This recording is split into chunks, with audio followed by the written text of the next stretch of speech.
Physically, your heart pumps blood to your body, but spiritually, Allah has created it for a much higher purpose. In the hereafter, when Allah resurrects everyone and holds us accountable, we will all be asked about the state of our heart. This heart is a trust and a mana and a means to recognize Allah subhanahu wa ta'ala. That is its primary objective and role. We need to make an extra effort to keep our heart sound so it doesn't get diseased or become dead over time. Spiritually, the human heart can fall into one of three categories: the sound heart, the diseased heart, and the dead heart. As for the sound heart, this is the original makeup of the human heart that Allah has created and designed. The sound heart is free from lusts and desires of the world. Similarly, it doesn't harbor doubts and disbeliefs related to Allah or His deen. This heart is pure, and the loyalty of this heart is not seasonal. It submits willingly, completely and happily before Allah subhanahu wa ta'ala. This is the sound heart called Qalbun Salim.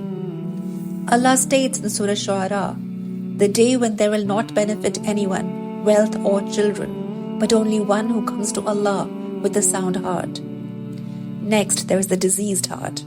This heart has two types of tendencies, good and evil. They both push against each other. In response, such a person carries a dual personality. In the masjid, you'll find him praying as a pious worshipper. At the party, you'll find him disobeying Allah to go with the flow. The diseased heart is dwindling between Darul Akhirah, home of the hereafter, and Darul Ajala, home of dunya. Allah states in Surah An-Anfal, "And among them is he who says, 'Permit me to remain at home and do not put me to trial.'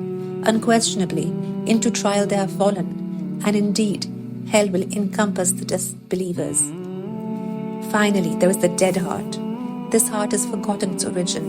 It mutes every voice of reason and refuses any divine guidance. It thrives on pleasure and lusts no matter where they take him. The heart is not bothered about Allah's warnings or punishment. Its desires reign supreme. Such a person is wrong to assume he does not worship any god. He worships his nafs. So in reality, this heart is enslaved. Allah states in Surah Baqarah, "And they said, 'Our hearts are wrapped.' But in fact, Allah has cursed them for their disbelief. So little is it that they believe." Assess yourself.